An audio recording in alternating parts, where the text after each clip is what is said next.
As we know, Roblox Doors Floor 2 does have many interesting secrets within the game, and while we all can play the game like normally as intended, it appears that the developers have hidden many more secrets and odd features deep within the model files of the game. But with the classified Doors files, it's time to do some deep digging. So make sure you like and subscribe, or else you will never beat Floor 2. Number 1, New Courtyard.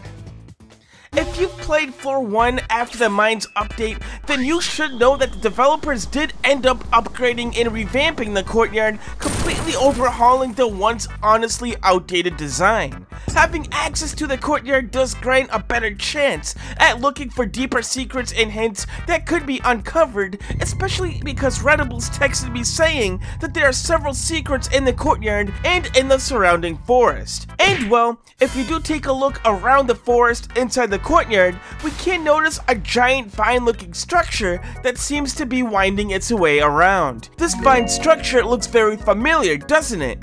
Just like the one from Jeff's mid-run shop in Floor 2, but it seems that this random secret entity has also made its way up outside the courtyard and has been under the radar this whole entire time.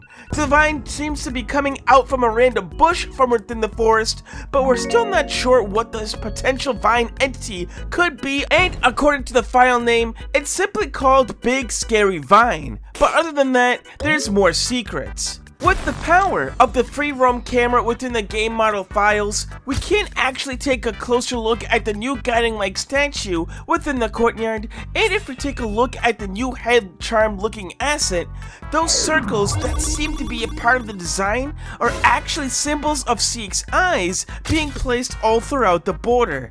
And if we dive deeper, we can notice that the highlighted parts of the charm does confirm the name to be eyes and eyelids. What the heck? How does Seek have a connection with the guiding light statue?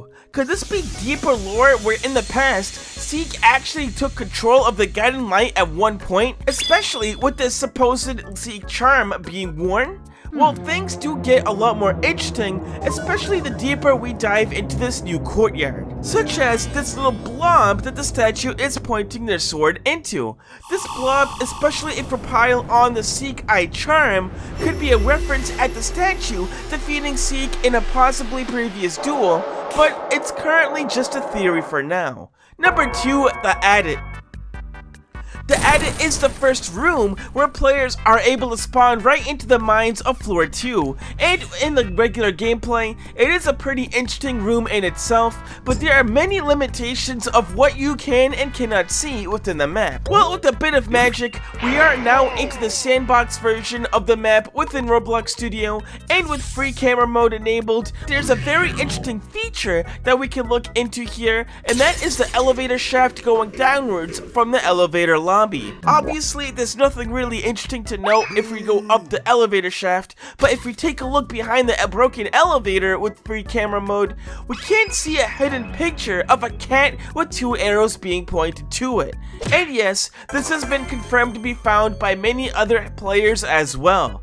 Essentially, this could be a reference to the famous Doors hacker Lolcat, as the only way to find the screenshot is if you have the free cam mode enabled. Otherwise, the decal will not show up from the inside of the broken elevator. We can also notice just outside the audit where the elevator dropping scene is playing when players load into the mines. This is very interesting because it seems to be an endless loop of the elevator falling, but in reality, the elevator is actually standing still within the shaft, as it shows a very optical illusion that was put very nicely together. Just past the audit, we can also notice the section where the minecart falls into the abyss in Door 101, and while there's nothing really interesting going on down here, it is pretty crazy to see that the wooden beams for this section spawns all the way down to the ground of the abyss. Number 3, Door 150.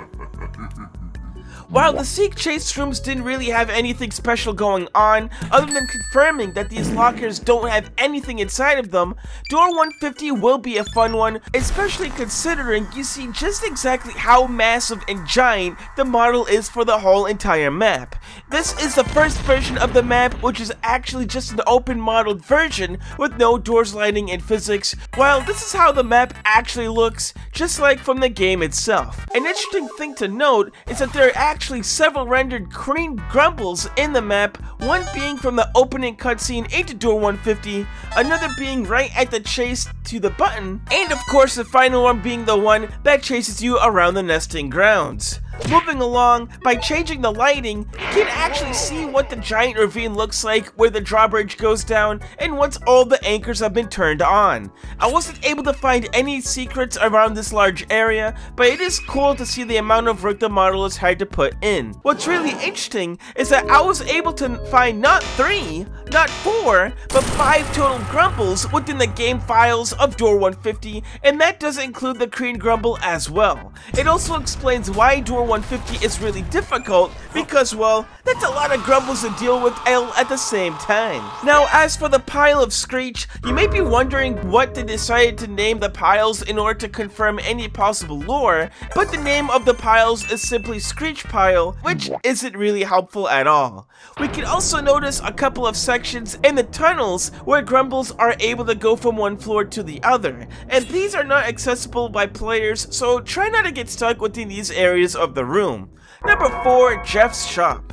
Within the mid-run shop, there are a couple more secrets that we can go more in depth with, first starting off with the vine from the sewers once again, but as we go up the sewage line, we can notice that there's actually nothing at the top.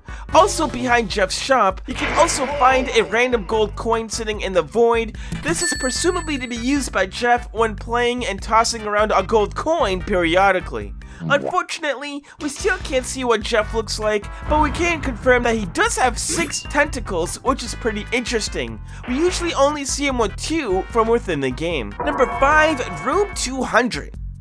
The final boss room is pretty interesting to look at. Not only do we get a really good glimpse at the final Seek boss at the end, but you can also notice the sewage pipes underneath him does spill out more Seek liquid, presumably in order to keep his level at the correct height for the current interaction. Inside, the entity doesn't really show anything out of the ordinary, but a bunch of Seek eyelid assets being shown from within.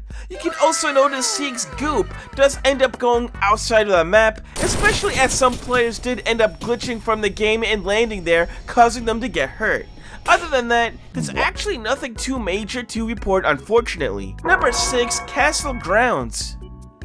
Now this is where things get super interesting. Within the castle grounds of the game, we can notice a giant sea way off in the distance just past the void. And it's a bit interesting because if we change the lighting system of the map, we can notice that it's actually no water in this part of the map. It's just a giant abyss of empty terrain. Way off into the distance, we can notice a door 201 that is simply sitting within the void. This could be comparable to door 101 from before the update, as it could just be a simple placeholder in order for the doors to properly work. More interestingly, we can also notice that the green grumble and Seek beneath the map before the cutscene happens. You can notice that the green grumble is already infected before the entity even shows up above the ground in the cutscene, as you can't really see this in the fixed camera view within the game. Seek's arms also does make an appearance, being very skinny and long, and you can also notice the pile of dirt of the green grumble that comes up from the cutscene as well. A quick run through the forest in front of the castle doesn't really show too much, though it is interesting to see how well they designed the place, but this then leads into the model of the castle, and oh my goodness, just look at the sheer size of this huge castle model. There are a couple interesting secrets to point out here, such as the gold brick block that another hacker was able to find. It sits underneath a pile of staircase, as it seems to be strangely discolored compared to its surrounding area.